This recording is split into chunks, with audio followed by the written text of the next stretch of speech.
ما تيجوا نعمل صينية دبابيس فراخ بالخضار، وهمية وسهلة جدا جدا. هنحتاج كيلو من دبابيس الفراخ المتنضفة كويس قوي. التوابل بتاعتنا وهي ملح وفلفل اسود، بهارات 7، توم وبصل بودر وبابريكا، وكمان مرقة فورية. هنحتاج زيت وخل وليمون وهوت صوص. هناخد اول حاجة دبابيس الفراخ بتاعتنا ونبدأ نخرمها كده عشان التتبيلة تخش جواها وتبقى طعمها وهمي. هنعمل كده في كل الدبابيس بتاعتنا، يا اما نشرحها بسيط يا اما نخرمها كده بالسكينه بالشكل ده. بعد ما خلصنا الكميه كلها هناخد التوابل بتاعتنا كلها وهنروح جايين مزودينهم او حاطينهم على الدبابيس بالشكل ده. توابل سهله قوي وما فيهاش اي حاجه.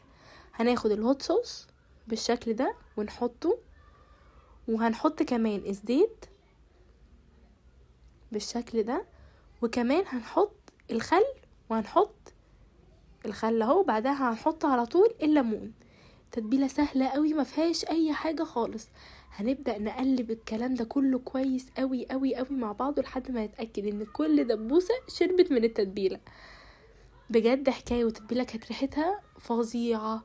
لازم تجربوها. واهم حاجه في التتبيله دي الزعتر، عشان انا ما قلتهاش في الاول، فالزعتر مهم جدا جدا. هناخد التتبيله دي ونسيبها حوالي ساعتين في الفرن.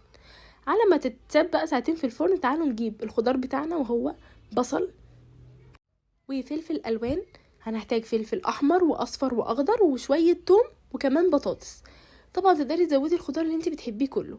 وهبدا احط البصل الاول تحت وبعدها البطاطس عشان هما اكتر حاجه ممكن تتحمل، فكمان عشان يستووا.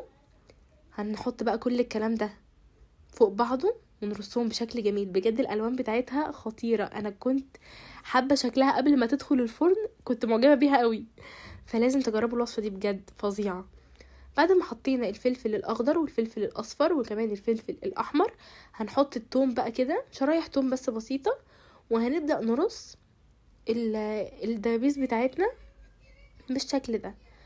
وطبعا الصوص الزياده او التتبيله الزياده مش هنرميها، هنحطها عشان فيها زيت هيسوي الدنيا، وكمان الفراخ هتنزل ميتها فهتستوي فيها. هنغطي بورق زبده وبعدها ورق ألمونيوم وندخلها فرن سخن على اعلى درجة حرارة في النص. نحطهاش تحت عشان ما تتحرقش، ومش فوق عشان ما تتحرقش برضو من فوق. وندخلها الفرن حوالي نص ساعة. وبعد ما النص ساعة تعدي هنشيل من عليها الفويل عشان تاخد لون من فوق. هي كده خلاص بدأت تدخل في التسوية. بعد ما تاخد لون من فوق بالشكل ده هنطلعها وهنبدأ نقدمها. بجد كانت فظيعة. انا كنت معجبة بيها قوي قوي قوي. كمان الفراخ مستوية من جوه. دبابيس تحفة. بصوا،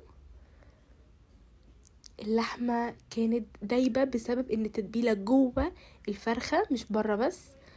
فبجد كانت حكاية. الوصفة سهلة قوي. كمان طبعا البطاطس اللي كانت تحت والفلفل والبصل، اللي بيحب الخضار هيعشق الوصفة دي بجد.